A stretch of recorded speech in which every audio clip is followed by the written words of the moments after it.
Hello, hello. Welcome, everyone. Thank you so much for being here today. So nice to see all these faces and names pop up on the screen, many that I haven't seen for a long time. So it's bringing a big smile to my face. So thank you for being here. Yeah, and thanks for joining. My name is Tamara Connell. I use she and they pronouns, and I'm the CEO of the Academy for Sustainable Innovation. And before we begin, I wanted to just invite us to take a little pause, a little a breath, perhaps, as we kick off, just to sink into the land and the people of the land in the spaces that we are all coming from today. For me personally, I'm very privileged to reside on Coast Salish territory. And specifically, the area that I live in today is home of many nations. So this is the traditional and ancestral unceded territory of, or shared territory, pardon me, of many different nations. In this space, it's the Coquitlam, the Tsleil-Waututh, the Musqueam, the Squamish, the Kitsi, Kwantlen, Kikite, and the Stolo people. So quite a few folks have used this territory for thousands and thousands of years and have stewarded it in a beautiful way. And that's what attracted my partner and I to come here and be in this place because of all the care and attention and leadership that was shown by many, many people to have this place be as beautiful as it is and to have a rich biodiversity in the area and home to many different critters, different birds, bears, coyotes, and recently the salmon have made their way from inland from the ocean up to creeks, and it's been beautiful to spend my autumn days walking over to the creeks to watch them swim. And yeah, so I just invite you, whatever is meaningful for you, to take a pause to think about the land where you are on, and maybe today you'll get a chance to head out onto that land and just take it in a little bit and think about the people who've made that possible. Um, yeah, so there are some new faces here today, which is wonderful. For those of you who are new to ASI, we're a national charitable organization. All of our work is organized around building leadership capacity for folks to help their organizations make the shift to a low carbon and socially inclusive future. So that's all the work that we do. I won't take too much time talking about ASI. If you'd like to check us out, you're welcome to drop me a line or take a browse of the website. Because today we're here to hear about a recently completed 1-year action research project that was funded generously from the Workforce Funder Collaborative, Toronto Workforce Funder Collaborative. I see Serbi and Anchika here on the call today. Thank you to them for supporting this. And the work was all conducted by Shagufta Pasta. And so it's my deep, deep pleasure to introduce to you Shagufta. And Shagufta, big thank you to you and welcome. And I'll pass the floor to you. Thank you so much, Tamara. And thank you everyone for coming. I'm really excited to share this research with you. So before we get started, a little bit about myself. My name is Shagufta Pasta. As Tamara mentioned, I'm the lead researcher of this project called Elevating Equity. And I'm calling today from the similar territory from Tamara, the unceded, ancestral, traditional lands of the Musqueam, Squamish, and Tsleil-Waututh people, colonially known as Vancouver. I'm also a woman of color who's been working for the past 20 years, both in consulting and in organizations, and this research feels deeply personal. And so I'm really excited to share about what we've learned in this process. A lot of my work is about helping systems, people, and organizations shift to new ways of being through strategic advising, research, and education. And this has been a part of my work that I've been really honored to be a part of.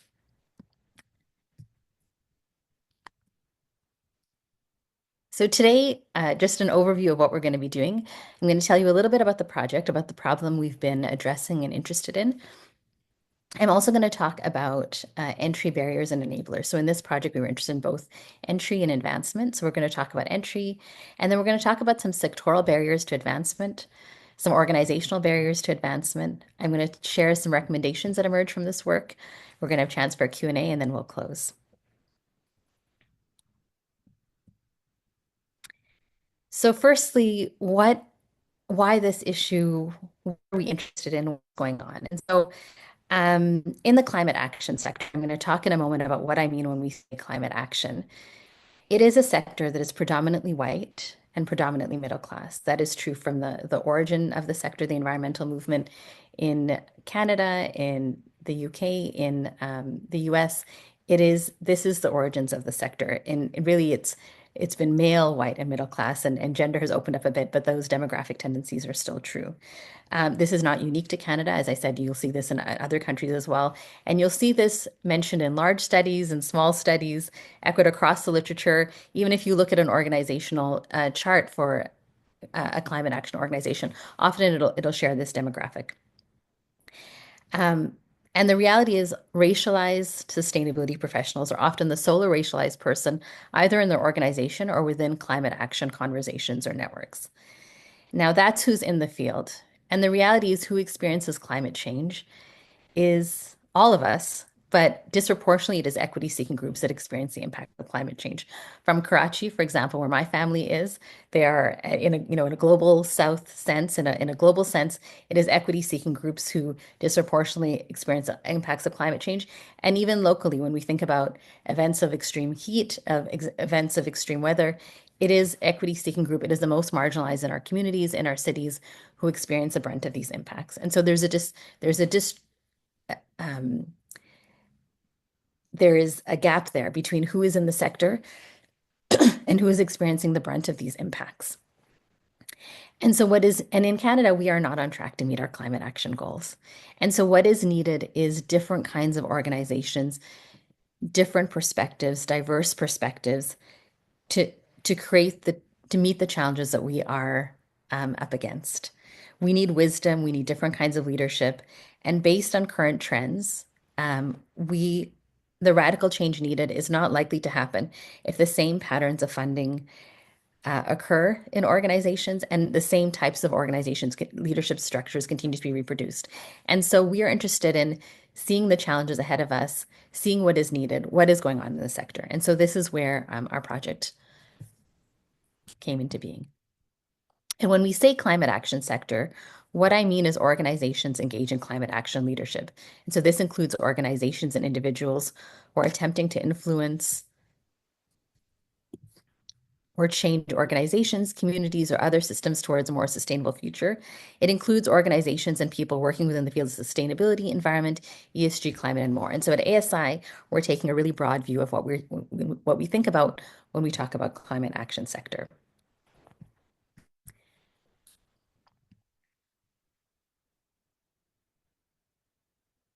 So the focus of this study is a few different things.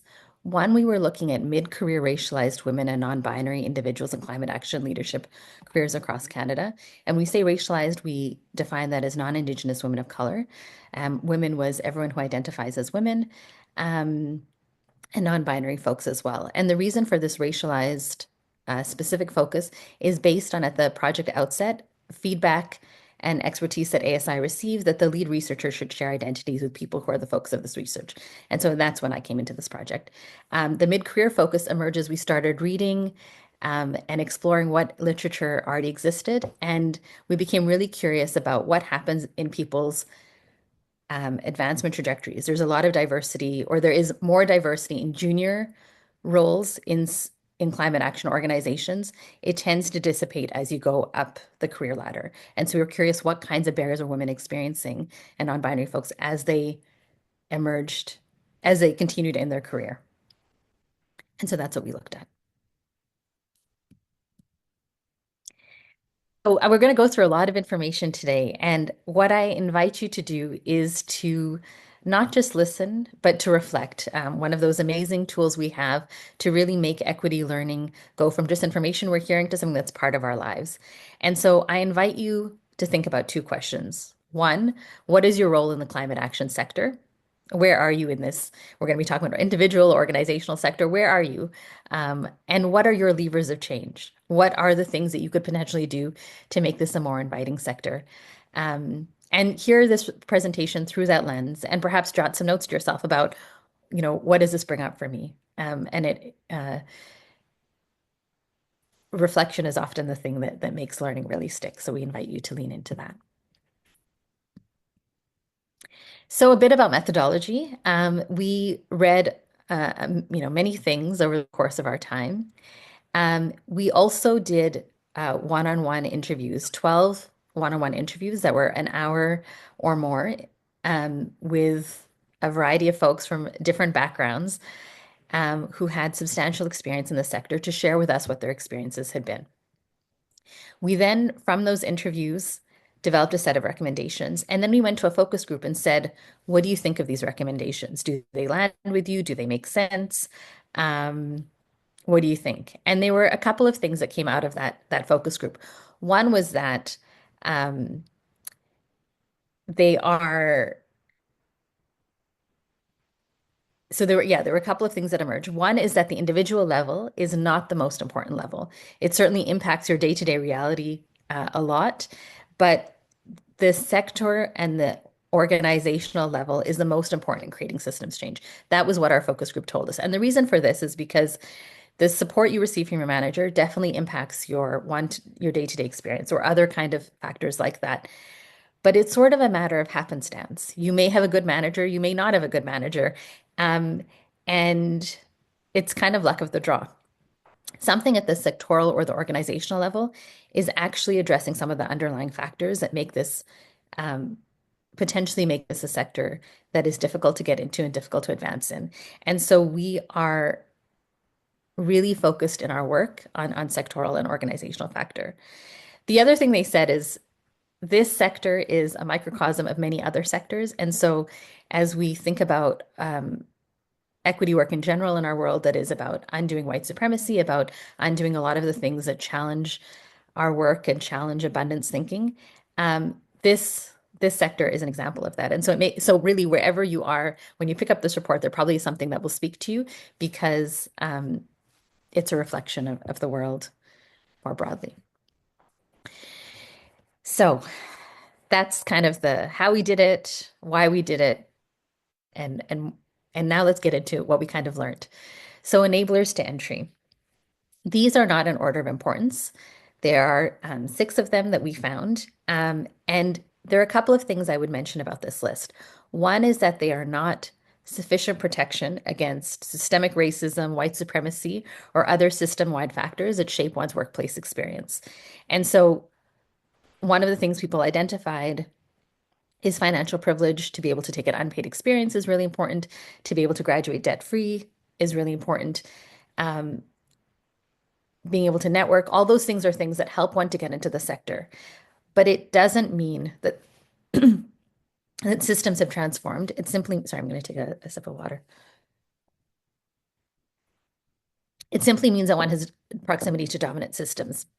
The other thing about this list is the impact of these enabling factors differs depending on your own identity, depending on your racialized background and your gender expression. So, for example, some people had lots of educational opportunities, but they were racialized, or they were Black, for example. And so the impact of that factor what might not have been the same as it might have been for someone else. And you'll see this in many studies that break down the experience of racialized people according to racial background, how some people, despite having all these things, it still doesn't help them very much. And so that's what we would share about this list. So these are important enabling factors, and yet their impact really differs depending on person. So the barriers to entry, however, there were 3 that we came across. One is that networking spaces are very exclusive. They're very difficult to get into. They're often open to existing networks, so it's difficult for racialized individuals who are trying to enter sustainability to enter into them. There's a wonderful report called the Diversity and Sustainability Report that delves into this in more detail. One of the things in that report is they talk about how Black and South Asian practitioners find it particularly difficult to access sustainability networks. And so exclusive networking is something that definitely impacts people entering into the sector. The other thing is high barrier hiring processes. So there's a high requirement for credentialing, even in master's degrees are something that many jobs require in the sustainability sector. Even in our group of interviewees, 75% had a master's degree or a PhD. And so in our group, we had some highly educated individuals. There's also expectations to take unpaid experiences, and there's a prioritization of Canadian work experience, which means that if you are someone who is more advanced in their career and you move to Canada at that stage, it is harder to make a lateral move career you had previously because your Canadian experience is not as valued. And then the third thing is that there is discrimination that shows up in the hiring process, and that discrimination has can has intersect if you hold multiple identities that are marginal, that discrimination can be worse. Um, Prejudice and discrimination impact hiring, pay, and maintaining employment, particularly when employers are aware that someone is part of a gender minority.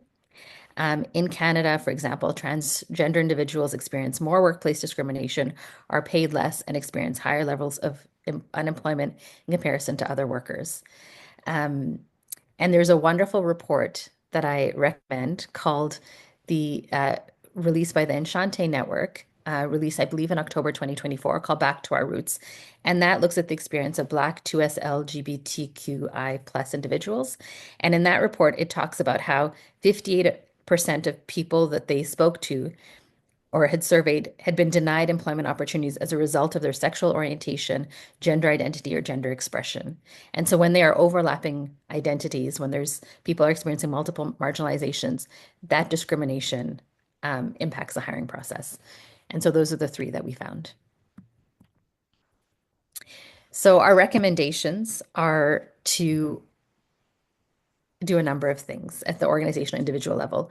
One is to revise job descriptions, to look at what a posting says is necessary versus what is actually necessary, to consider relevant experience, and what kinds of jobs that might not have been previously considered relevant actually contain the transferable skills that are necessary, to share salaries so that potential employees are not having to engage in long negotiation processes, and if not, exact salaries and salary ranges, and to revise hiring processes so there's more of a conversation between hiring managers and HR to say what a potential candidate could look like. And if organizations are trying to upskill their organizations in terms of equity competencies, it's important to actually test for that and assess for that in the hiring process.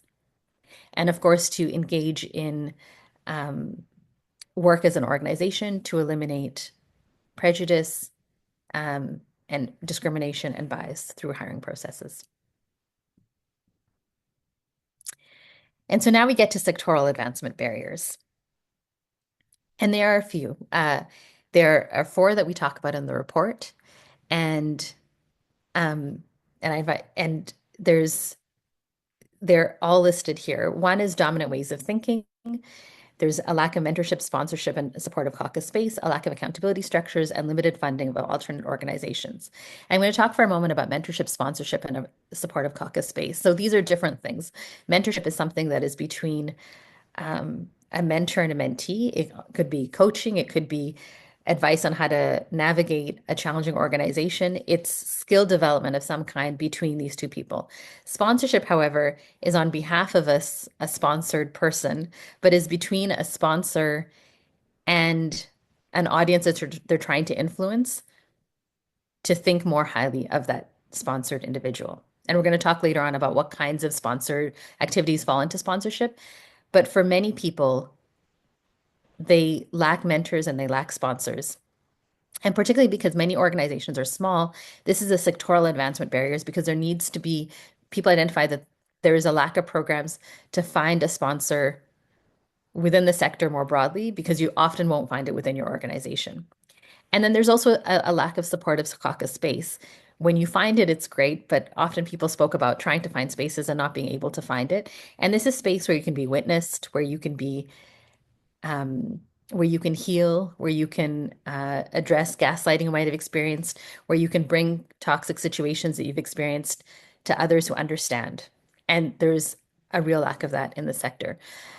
There's also a lack of accountability structures. So organizations may have equity goals, but equity goals have teeth when they have accountability measures attached to them, when there's reporting on what is going to happen, what has happened, um, what harm might look like, and what organizations are doing to address harm. So peer learning is really important. And there's also limited funding of alternative organizations. So there are real disparities in environmental philanthropy in Canada between what some researchers call conventionally led organizations, so organizations that are not led by an equity group or have specific equity commitments within their organization mandate. And so there's a real lack of funding to those kinds of, there's a lot of funding of conventional organizations. There's less funding of organizations that are led by equity groups and have a specific equity mandate within them. So those are some of the sectoral barriers. The organizational advancement barriers are five. I've listed that I'm going to talk about three of them. Resistance, unequal access to growth and training opportunities, and white supremacy norms. Now, there are many white supremacy norms that stymie advancement trajectories. One in particular that came up in the research and in our conversations was the role of class. And this was the most frequently thing that people spoke about, and how class is often coded as organizational fit within the workplace. Now, this is we heard this from people, and then we saw it in the literature of this sustainability described as this elite privileged profession that attracts those with the means to be in it. That's from the report that I mentioned earlier, the Diversity and Sustainability Report. And so in our study, people shared similar things. They shared that class background was a particularly noticeable barrier to advancing within the organization. People spoke about having to talk about having a cottage, having to talk about a cabin that they visit during vacation periods, or having other conversations that relate to financial stability, whether or not they had financial stability or not. When they weren't able to participate in matters, it shaped how people viewed their overall fit in the organization. And really, people spoke about these casual conversations that were difficult to participate in when they didn't have generational wealth, or when they just didn't have these experiences of having that were so commonplace in the office. And so class became a really important factor out of many kind of white supremacy norms that shaped people's experiences, and certainly at a certain level, stopped their progress.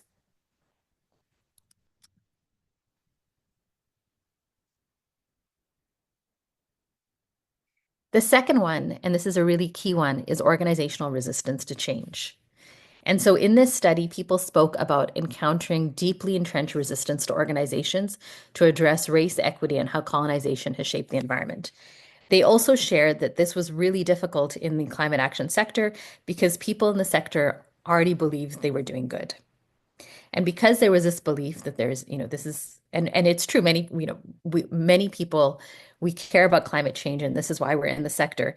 And so because of this, um, there was a reluctance in sustainability or climate action spaces to speak about decolonization, about anti-racism or anti-oppressive practices, or to reckon seriously about what it means to decenter whiteness in their work. What emerged in these conversations was grief and anger about the co-optation of language in of co-opting anti-racist language, but then that not being followed up by action, and that the sector and organizations as a whole were not willing to face their own errors and failing. And was like a really strong theme in the work. What this means is that when people were then trying to push the organization along, a lot of energy is expended on internal conflict, a lot of interpersonal conflict, and that could be invested in their own learning, in their own growth, and just in doing their work. It also means that specifically to advancement, much of the work that racialized folks are doing is not recognized in formal performance reviews because they are doing something that the organization is resisting, and it is harder to capture that in a performance review. It's not a clear project you're leading. And it's not captured in other tools to assess merit and contribution. So people spoke about doing equity work alongside their formal responsibilities, but it not being supported. And in fact, there being ramifications for it because it showed up in these specific tools that are used as you advance within an organization. So this quote is from a report that talks about the environmental sector in British Columbia. And what these researchers were talking about is often that there are desires to have a list, a set of steps, a set of programs that if you just did them, we would cure the sector, we would solve it. And really, it is more than a checklist. It is an iterative process based on deep listening, wrestling with discomfort, sitting in discomfort, engaging in conflict, and really thinking through what are the ways that I'm showing, and a lot of nervous system regulation, and sitting with this work and thinking, how am I perpetuating this, and what's my piece of it? And and that is slower, but it is the only way to sort of create better equity environments. The third one is unequal access to growth opportunities. Now, there's two ways that this manifests. One is through getting high profile projects. The other is through formal PD opportunities. Now, both of these are often mediated by one's manager. Now, glamour work, this is an article from the Harvard Business Review, so the examples are quite, I guess, entrepreneurial. But glamour work is work that gets you noticed by people who are more senior in an organization, gives you opportunity to stretch your skills, and can lead to promotion. It's the project that is specific where you can say, if you were doing an interview for another job, you would say, these are examples of things that I have led. These are examples of things that I've done. If you were doing a performance review, similarly, you would mention it. Office housework, on the other hand, is things like coordinating meetings, taking notes, mentoring others. It's more diffuse. It's done many, many times, and it's harder to talk about. And now in the research in the literature, what when you look at who gets glamour work versus who gets office housework, racialized women are much more likely to be assigned office housework tasks than glamour work tasks. They're not seen as leaders in the workplace. And many people in this study spoke about this relationship they had with their managers or managers in the past that was not positive. Their autonomy was not trusted. They felt intensely micromanaged despite having senior roles. People talked about having every email you would have to get it vetted or approved, or just being intensely monitored. And so this distrust often meant that they never got glamour work opportunities. And so at an organizational level, this is something that is really important to assess of like who is getting these kinds of opportunities, who is not. The other kind of growth opportunity, as I mentioned, is professional development opportunities. And often women of color pay for their own training. They don't get professional development that they need to get for their jobs. And the kinds of opportunities that they do get are ones about improving their confidence or leaning in or those types of programs rather than specific skill building opportunities. And in our study, people spoke about being denied access to training, required to do their job, being told they must pursue training in their own time, despite other colleagues receiving other opportunities. And so these are two ways at the organizational level that women of color often are stymied. It's not getting high profile opportunities and also not getting professional development opportunities that are important for their growth.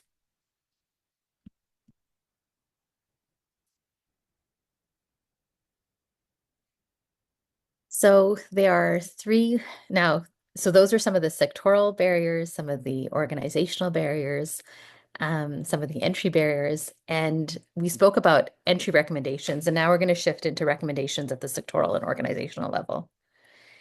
There are three sectoral advancement recommendations. The one, and I'm going to talk about a couple of them.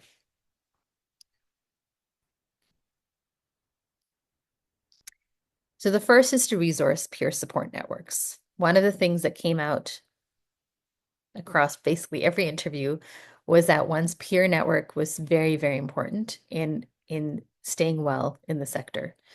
And so one of the recommendations we have is to resource groups and spaces to design their own supports.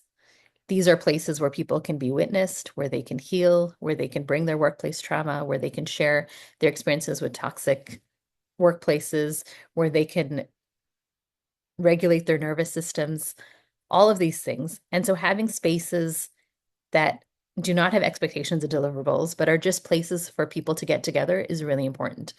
Um, for some people, it's important that these groups are closed and that they know everyone who is in these groups. For other people, it is important that these groups are open because it's hard to, especially if you're not in existing networks that are very strong, it's harder to enter into those networks if you don't know about them.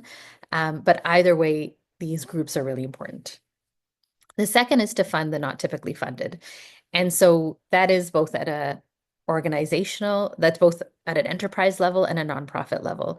It's really important that there are ways to access funding that allow for dominant and non-dominant organizations to be more equalized in their resourcing.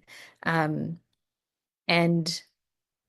that means having longer repayment timelines. That means having ability to access learning on how to be a nonprofit ED or the leader of an enterprise. But it's important to just, as we both improve existing organizations, we have such a need for new leadership and new people. And people often, once they have really burnt out of organization, will say, I will start my own consulting, I will start my own enterprise, I will do other things. And so important to have ways for that funding as well, to access funding. And then we have organizational advancement recommendations. And there are three here. And you can read about the full recommendations in the report. And I hope you do turn to the report after this and read this in more detail. We're going to discuss a couple right now. The first is to embed equity, operationalize equity commitments into policies, into practices, into programs, and to consider how do equity principles show up in our strategic plans, in the vision of our organization? Does it? How does it? And how do we use those principles then as decision-making tools within our organization? How do we allocate resources? So if we have a commitment to advance learning throughout our organization in equitable ways, can we assess what are the kinds of projects that exist in our organization? How are they allocated? Who is getting the opportunity to be a leader? Who is being mentored? Who is growing?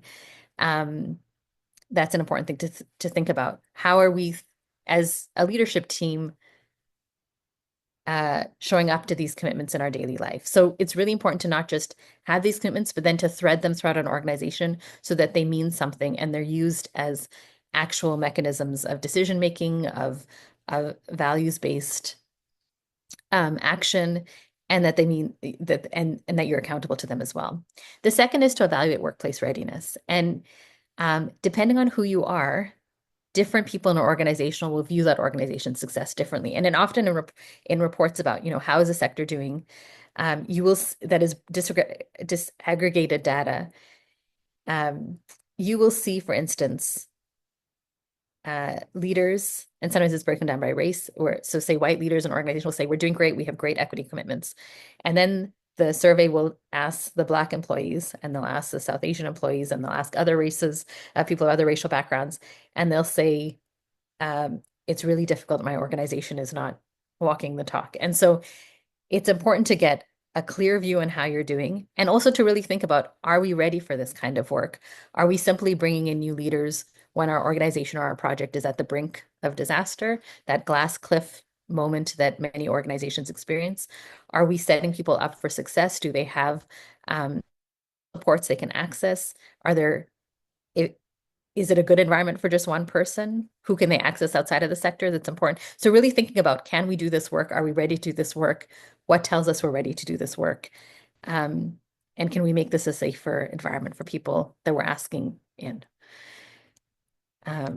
So those are two really important things. And then the individual recommendation is to sponsor racialized women and non-binary individuals and to connect people to high-profile projects. I'm going to talk about these both. Oops, sorry. So I spoke earlier about what sponsorship is, and now anyone can be a sponsor. You can have sponsors, you can have specific formal sponsorship programs, but you can also within your life make the commitment to be a sponsor for someone and say, I just want to elevate racialized folks, and you can make that commitment. Um, and then there's specific strategies. So I want to talk about all four of these. Now, amplifying is now we spoke earlier, sponsorship is between you and an audience you're trying to influence. It's for the benefit of a sponsored employee, but it's not actually you working with that sponsored employee. So amplifying is when it involves promotion and sponsors sharing accomplishments of a person with others to increase or create a positive impression of the sponsored individual. The reason you would do this is it increases the profile of that person and avoids the negative consequences often experienced by racialized folks when they speak about their own accomplishments. Um, in our interviews, people spoke about this being really important. And especially when you have all the credentials, you might have gone to, you might have a master's degree, you have relevant experience. People just don't see you as a leader. So being amplified in this way is really important. Boosting is when sponsors stake some portion of their reputation on a guarantee of this person's success. So it's you sort of staking some of your social capital. An example is when you're nominating someone for an award, when you're writing a recommendation letter, when you're recommending someone in some way for an opportunity, and you're saying, you trust me, and I'm recommending this person. Um, It's important because, as we spoke about, often racialized folks get lower quality feedback, they get lower performance reviews. And so just being able to be boosted in this way can be really helpful.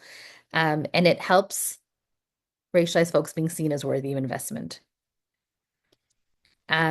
Connecting is when you're sharing your social capital again through activities such as sharing an invitation to a high profile event, in order to help the sponsored individual be more noticeable to people who may be significant to them. And this has happened to me. In earlier parts of my career, I've had people invite me to say a closed event where the tickets are,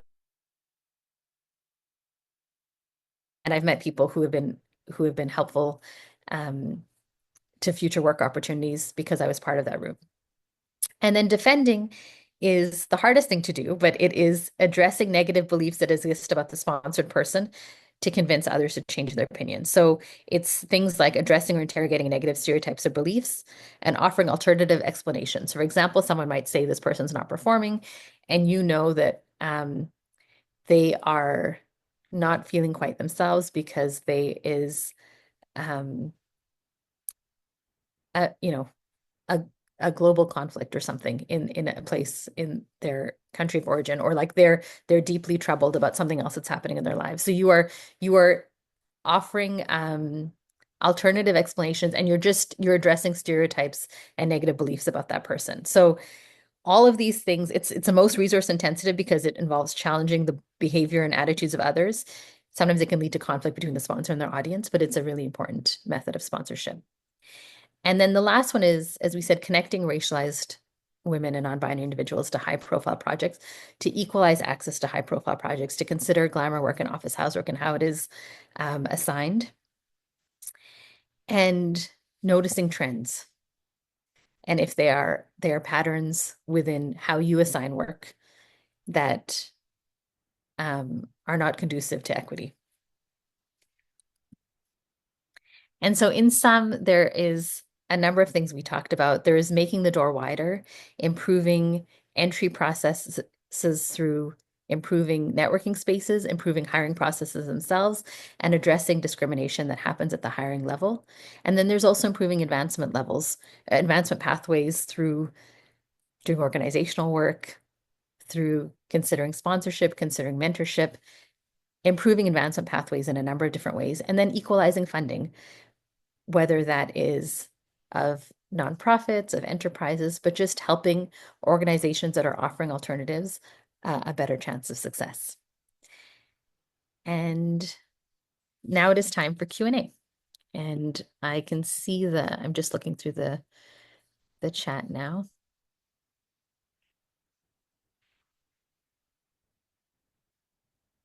So if you have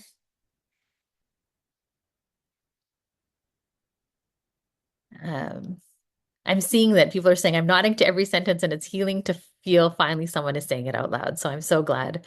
I think doing this work has been really healing as well. Um, Paris asks, is sponsorship different from advocating? So I think it is a form it is a form of advocating. It's not always advocating. Sometimes you're just connecting and sharing a resource, which is why there's like these different techniques uh, that one can put around the uh, category of sponsorship. Um, any questions? And you're welcome to type in, or if you want to uh,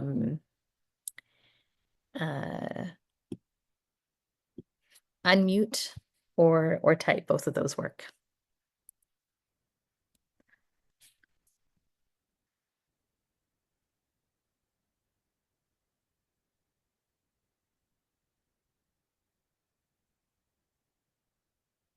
Um, so Patty, I'm so glad you came. I'm really inspired by the work that Nature Canada is doing. I love your equity commitments on your website. I think it's really amazing. And we actually, it's a part of our report where we were, it was one of the examples that we used. So, um, yeah, I'm glad you're here. Um, I see a hand up, Naheli.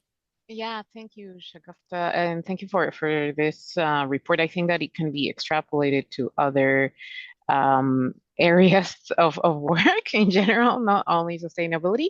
But apart from that, I wanted to know, like, what happens from here? Like, what insights, having the results of this research, what are your next steps? How do you intend to influence the workspace, the environmental workspace, with the results of this? Thank you. Mhm.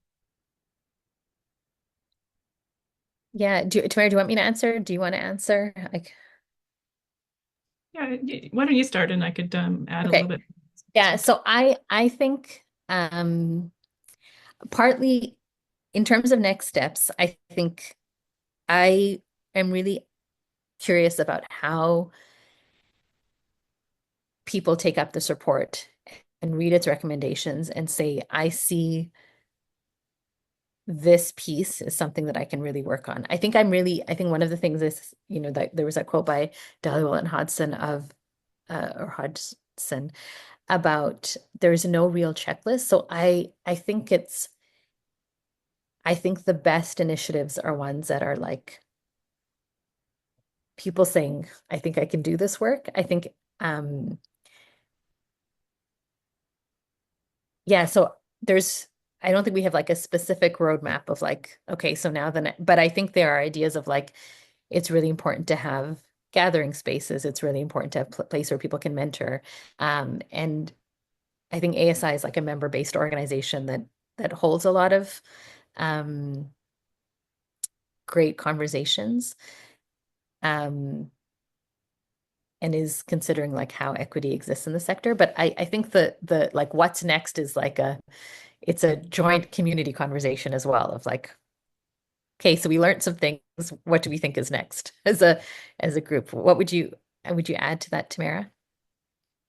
Yeah, I would say, I mean, as the report was coming together, there were, already some things that we could take to influence some of our program design.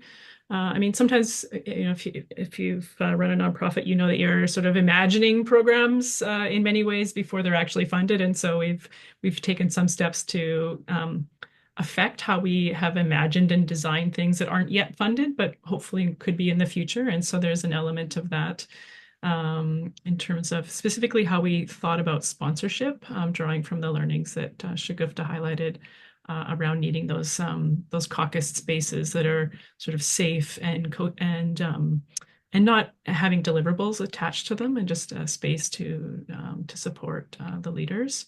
Um, we have also through this report, surfaced that there are folks that are doing this work, and there are folks that want organizations that want to create change and to build a more diverse sector. And those of us who are in the nonprofit space primarily are scrambling day to day. We don't have the capacity to sort of sit back and take a breath and think about how we could work together, how we could support each other.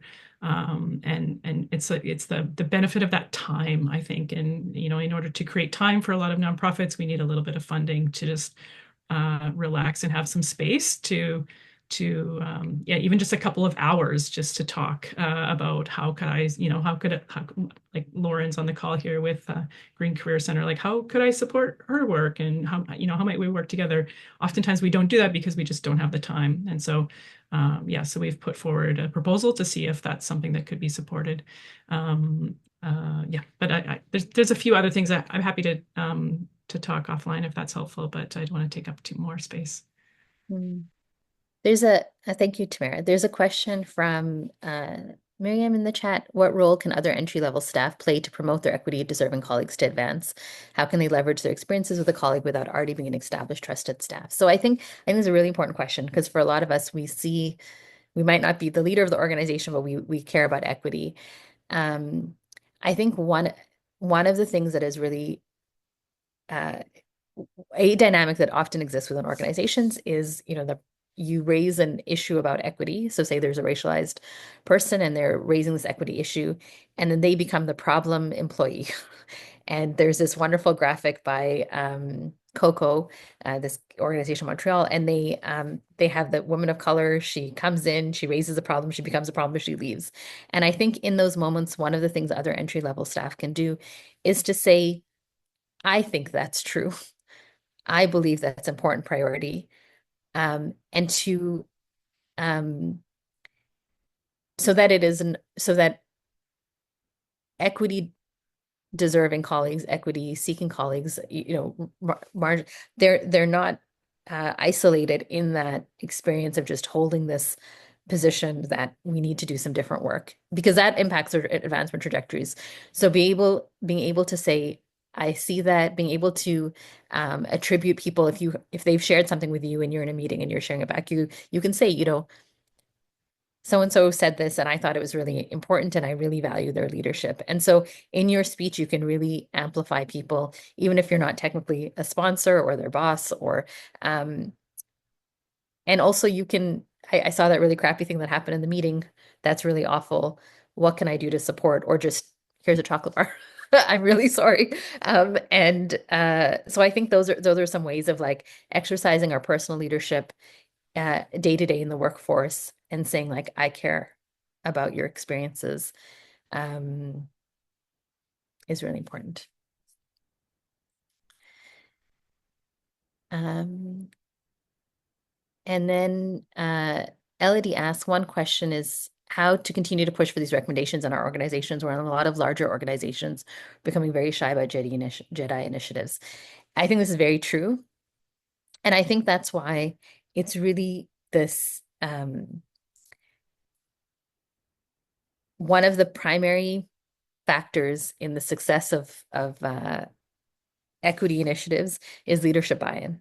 And if there isn't leadership buy-in and if there is pushback between initiatives and organizing, it becomes very difficult. And so I think it's really important in that workplace readiness assessment piece to say like, do we care about this?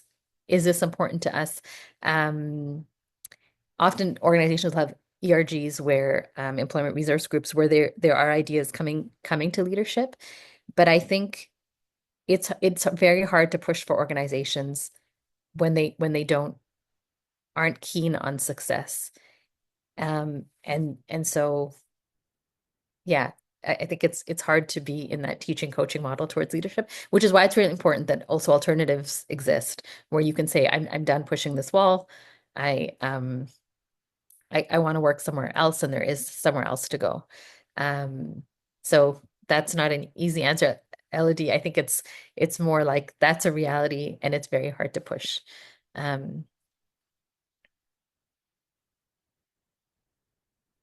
Yeah, sorry, I wasn't, how are we in terms of, do we still have time for a couple of questions? Yeah. So if anyone has any, I don't think I've missed anything. I'm just checking.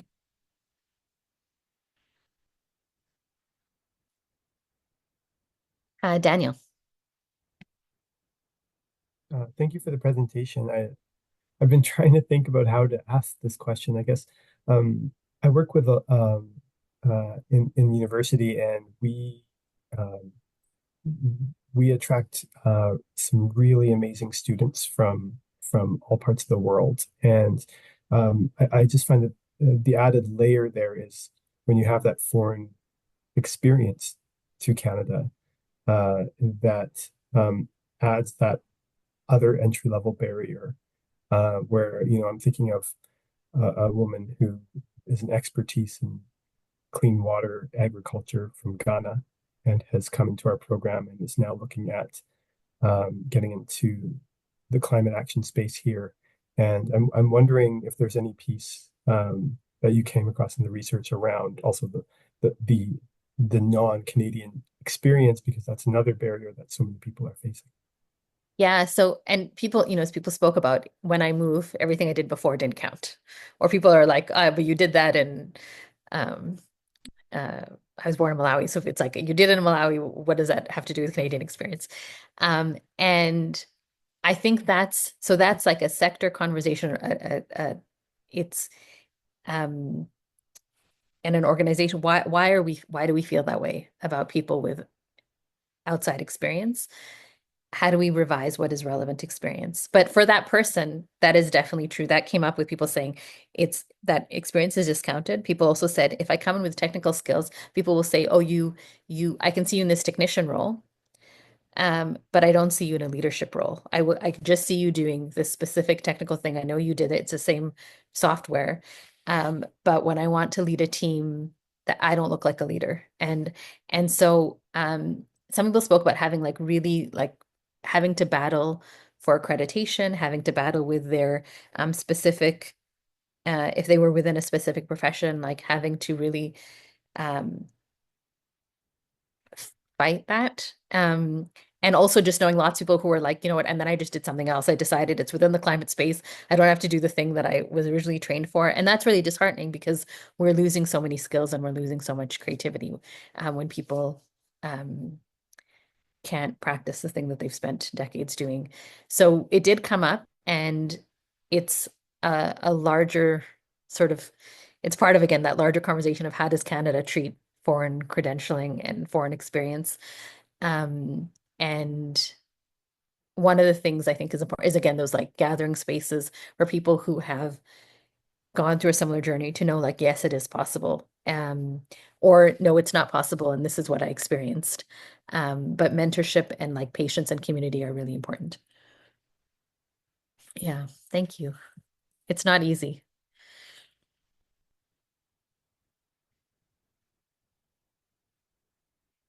Okay, I think we are 5 minutes from the hour, and so what I want to do, if I don't see any other questions, is I want to offer a couple of things. One is it's been a delight to talk to you about the report, and there's lots that we didn't have a chance to talk about in the limited time we had together, and so this feels very snazzy to me. But there's a QR code where you can download the report.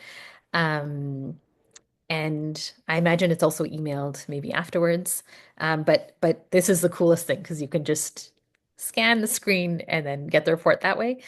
Um, and this has been recorded, and so yeah, you'll have a chance to review the presentation again. As a and that's the Academy of Sustainable Innovations contact page. As we close out, I'm really curious, just to kind of drop in the chat, like what resonated with you from this presentation? Um, I'd love to hear. And then, yeah, we can say, um, yeah, and great. Tamara's put a copy of the research report in the chat, and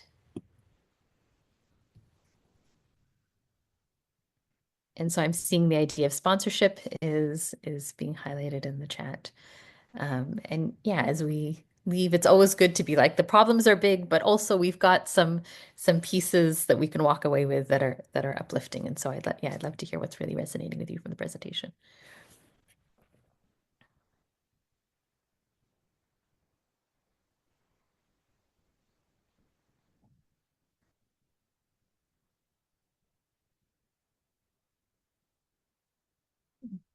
There's some great ones. Glamour work versus office housework sponsorship.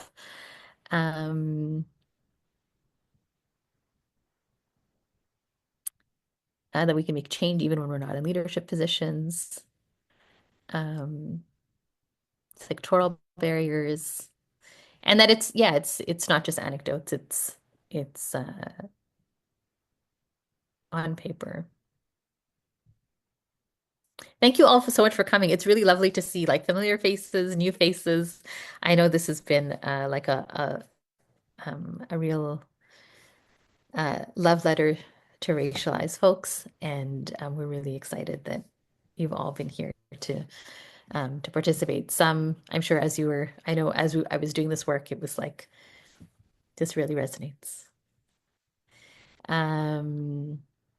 Wonderful. Someone's working on their organizational action plans. So the organizational advancement recommendations, multiple timings of barriers.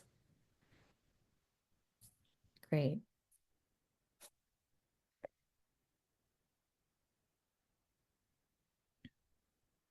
And if anyone wants to, if you would like to unmute and say this thing, I always find chat easier, but if you,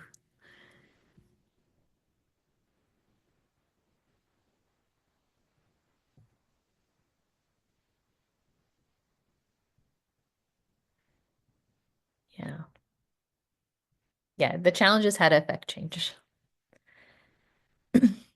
And so my encouragement is like, as part of that, my invitation is today tell one person about the one thing that you are taking away from the presentation. And if they say, I want to learn more, send them the report. Um,